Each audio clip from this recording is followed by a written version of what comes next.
Line শাকারতুম লাযীদান্নাকুম ওয়া line কাফারতুম ইন্না আযাবি লাশাদীদ। আল্লাহ তাআলা বলেন, বান্দা, এই দুনিয়াতে আমি আল্লাহ যত প্রকার নিয়ামত তোমাদেরকে দান করেছি, তোমরা এই নিয়ামতের শুকরিয়া আদায় করো। আমি আল্লাহ তোমাদের এই নিয়ামতকে বহু গুণে বাড়ায় দেব। বলেন সুবহানাল্লাহ। এরপর আল্লাহ তাআলা বললেন, যারা আমি আল্লাহর নিয়ামতের শুকরিয়া আদায় করবে না, আমি আল্লাহ তাদের জন্য কঠিন আযাবের ব্যবস্থা করে রাখছি। যেইখানে আল্লাহ তাআলা সুসংবাদ দিয়েছেন, সেইখানে আল্লাহ একটু ভয়ও দিয়ে দিয়েছেন। এজন্য আল্লাহ রাব্বুল আলামিন শুরুতেই বলেন, ইয়া আইয়ুহাল্লাযীনা আমানুত্তাকুল্লাহ, হে ঈমানদারগণ, তোমরা আল্লাহকে ভয় করো। খেয়াল করেন, আল্লাহ বলছেন, হে ঈমানদারগণ, তোমরা আল্লাহকে ভয় করো। অতএব আল্লাহ সবাইকেই বলছে ঈমানদার। যারা ঈমান আনছে, যারা মুখে পড়েছে লা ইলাহা ইল্লাল্লাহু মুহাম্মাদুর রাসূলুল্লাহ, পড়েন সাল্লাল্লাহু আলাইহি ওয়াসাল্লাম, যারা মুখে বলছে লা ইলাহা ইল্লাল্লাহ, সবাই ঈমানদার। কিন্তু আমার রব আল্লাহ তিনি আবার বলেন, তোমরা মুসলমান না হয়ে কবরে এসো না।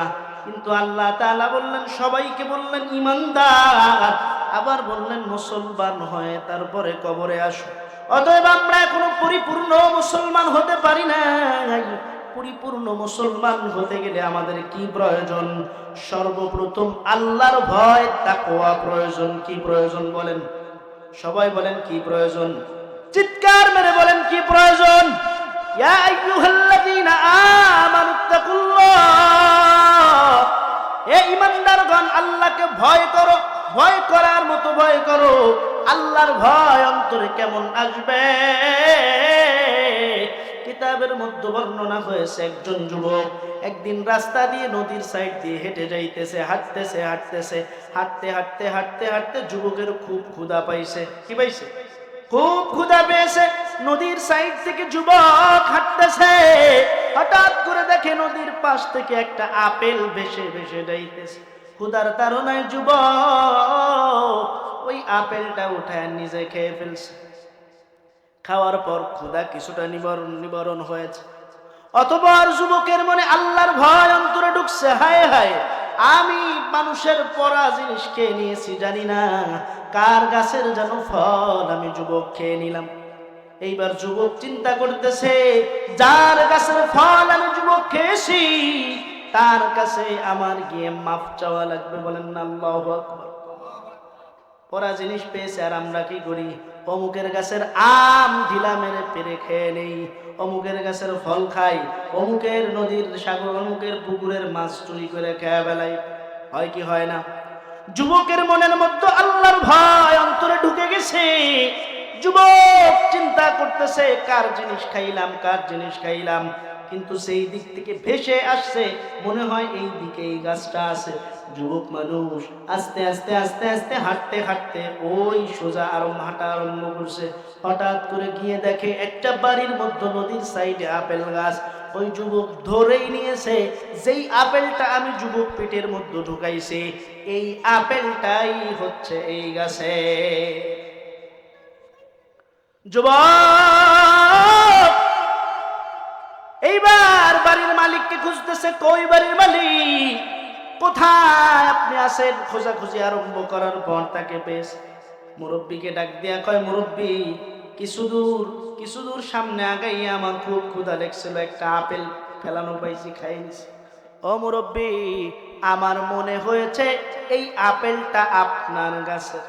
মুরব্বী রে, মেহেরবানি করে আমাকে আপনি মাফ করে দেন। মুরব্বী আল্লাহওয়ালা মানুষ, মুরব্বী চিন্তা করেছে, এ যুবক কোনো সাধারণ কোনো যুবক না, এই যুবক নিঃসন্দেহে একজন আল্লাহওয়ালা,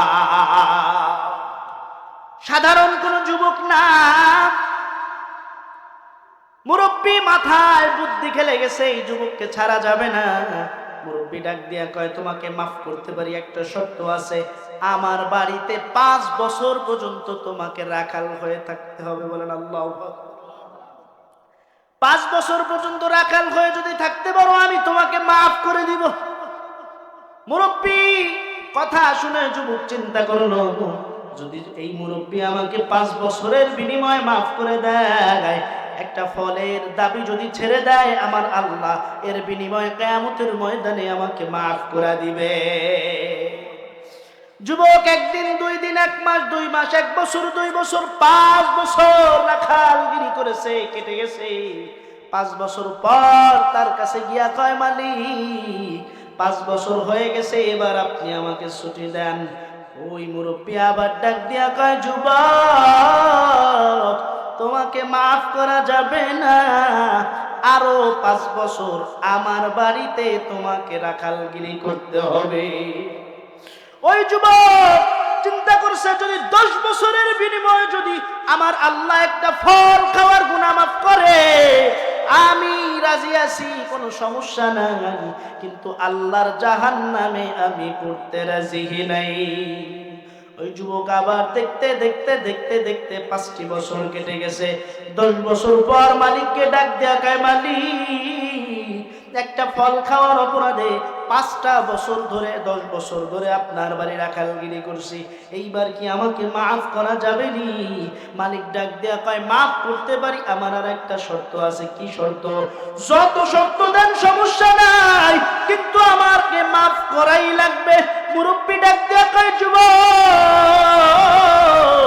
আমার একটা মেয়ে আছে, যেই মেয়েটা চোখেও দেখে না, আমার মেয়েটা কানেও শুনে না, আমার মেয়েটা জবান দ্বারা কথা বলতে পারে না, আমার মেয়েটা পা দিয়ে হাঁটতে পারে না, আমার মেয়েটা হাত দিয়ে কাজকর্ম করতে পারে না। এই যুবক, তুমি যদি আমার মেয়েটাকে বিবাহ করো, তাহলে আমি তোমাকে মাফ করে দিতে পারি। ওই যুবক রাজি হয়ে গেছে, যদি এর বিনিময়ে আমার আল্লাহ আমাকে মাফ করে, তবুও আমি রাজি আছি। ওই যুবকের সঙ্গে তার মেয়ের বিয়ে হয়ে গেছে। বাসর ঘরের মধ্যে যুবক 1 পাও দিয়া ঢুইকা খাটের দিকে তাকায় দেখে পূর্ণিমার চাঁদের ন্যায় সুন্দরী, রূপবতী, গুণবতী একটা মহিলা বসে আছে। ওই মুরব্বী যেই বর্ণনা দিয়েছে, সেই বর্ণনার সাথে 1 চুল পরিমাণ মিল খায় না। যুবক একটা লাফ খাইয়া বাইরে নামছে। হায় হায়, বলছে কানা, বলছে খোরা, বলছে লুলা, বলছে চোখে দেখে না, কানে শোনে না, এদি পূর্ণিমার চাঁদ বসে আছে আমার বাসর ঘরে। মুরব্বীকে ডাক দেয়া কয়, মুরব্বী শ্বশুর, আপনি বলছেন আপনার মেয়ে কানা, আপনি বলছেন আপনার মেয়ে খোরা, আপনি বলছেন আপনার মেয়ে কথা বলতে পারে না, আপনি বলছেন আপনার মেয়ে বয়রা, কানে শুনে না।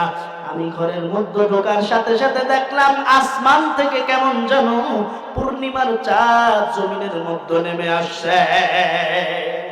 ওই মুরব্বী ডাক দিয়ে কয়, হে যুবক, শোনো শোনো শোনো, আমার মেয়েকে আমি এমন ভাবে তৈরি করেছি, এমন ভাবে তৈরি করেছি, জীবনে কোনোদিন আমার মেয়ে নিজের চোখ দ্বারা পরপুরুষের দিকে তাকায় না। আমার মেয়ে তার কর্ণ দ্বারা কোনদিন পর্যন্ত পরপুরুষের কণ্ঠ নিজের কানের মধ্যে নেয় নাই। আমি বোবা বলেছি এই কারণে, আমার মেয়ে কোনদিন পর্যন্ত নিজের জবান দ্বারা, জিহ্বা দ্বারা কোন পরপুরুষের সাথে কথা বলে নাই। এজন্যই আমি বলছি আমার মেয়ে কানা, খোরা, লোলা। এর যুবক,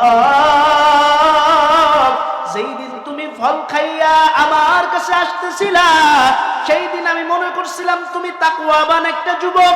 আমি সেই দিন থেকে চিন্তা করে নিয়েছিলাম এই ছেলেটাকে আমার জামাই বানাবো, যেভাবে হোক এই ছেলেটাকে আমার বাড়ির মধ্যে রাখবো। কিন্তু আমার মেয়ের বয়স ছিল 6 থেকে 7 বছর। এজন্য আমি তোমার অপেক্ষা করছিলাম। হে যুবক, তুমি তো আল্লাহর ওয়ালি, আমি চেয়েছিলাম তোমার মতো একটা ছেলের সাথে আমার মেয়েকে বিয়া দিব।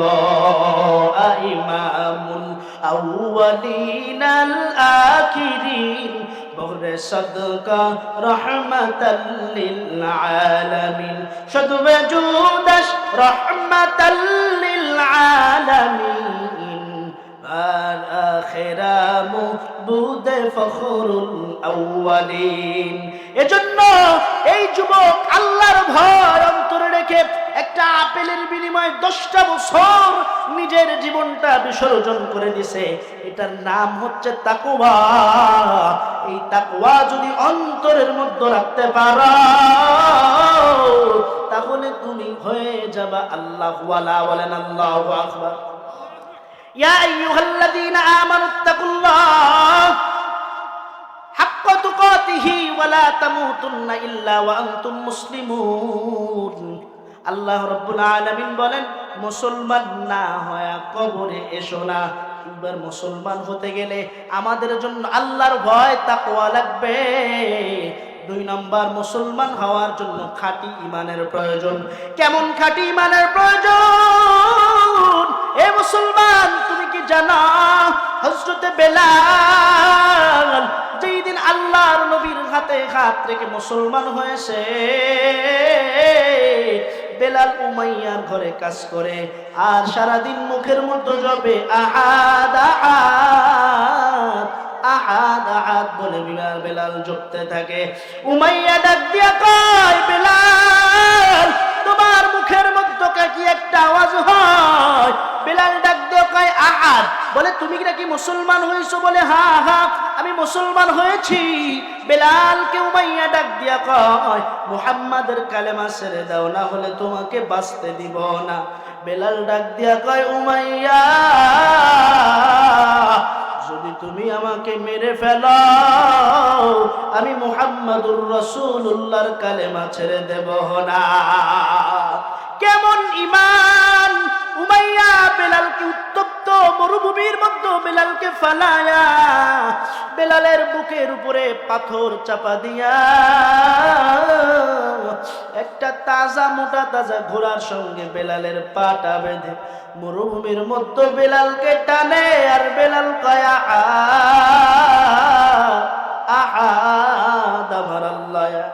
হযরতে আবু বকর এই কষ্ট দেখিয়া উমাইয়াকে ডাক দিয়া কয়, উমাইয়া আর বেলালকে মারিও না, আমার কাছে তোমাদের দলের একজন আছে, তুমি নাও, যত টাকা লাগে নাও, আমার বেলালকে আমার কাছে ফেরত দাও। আল্লাহর নবী ডাক দিয়া কয়, আবু বকর বেলালকে তুমি কিনে নিবা ভালো কথা, কিন্তু আমি নবীর কিছু টাকা তোমার মধ্যে শরীক রাখবা, কারণ কিয়ামতের ময়দানে আমার আল্লাহর কাছে যেদিন জবাব দিবা আমি নবী বলতে পারবো বেলালকে খরিদ করার সময় আমি নবীও উপস্থিত ছিলাম। এই বেলাল নিজের ঈমানকে ছাড়ে নাই। ও মুসলমান ঈমানদার আল্লাহর গোলাম, তুমি আজকে 500 টাকার বিনিময়ে তোমার ঈমানকে ছেড়ে দিতেছ, আজকে 1000 টাকার বিনিময়ে ঈমান বিক্রি করে দিতেছ। এজন্য আমি আপনাদেরকে বলি, ঈমান বলা হয়, ঈমান বলা হয় কবরে যাইতে রাজি আছি তো ইনশাআল্লাহ? সবাই বলেন ইনশাআল্লাহ। যদি ঈমান নিয়ে তওবা করে আল্লাহর কবরে যাও, কবরখানা তোমার জন্য হবে জান্নাতের বাগান।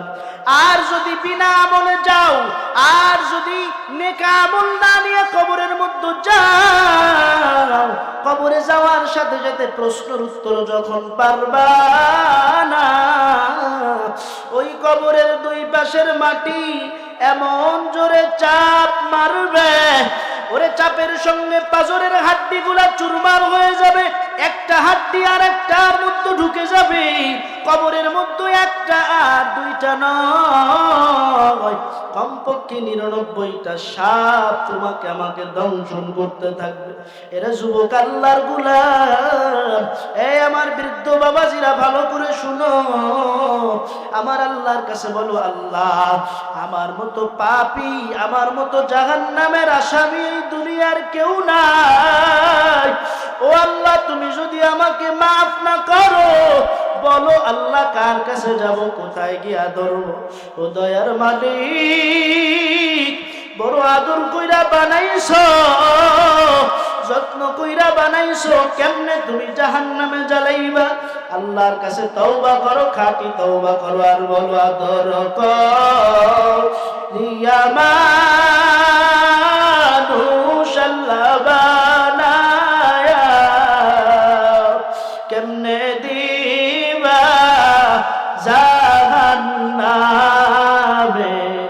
ফেলিয়া সকলেরই দরজা হাইতে মৌলা ফিরিয়া সকলেরই দরজা হাইতে মৌলা ফিরিয়া তোমার দরজায় রইলা পড়িয়া। তুমি যদি মাফ না করো তোমার বান্দারি, বলো তোমার বান্দা যাইবে কার কাছে? জন্য আল্লাহর কাছে মাপ চাইতে রাজি আছি তো ইনশাআল্লাহ। আল্লাহ তাআলা যতটুকু আলোচনা করলাম সর্বপ্রথম আমাকে এবং আপনাদের সবাইকে মেনে চলার তৌফিক দান করেন, বলেন আমিন।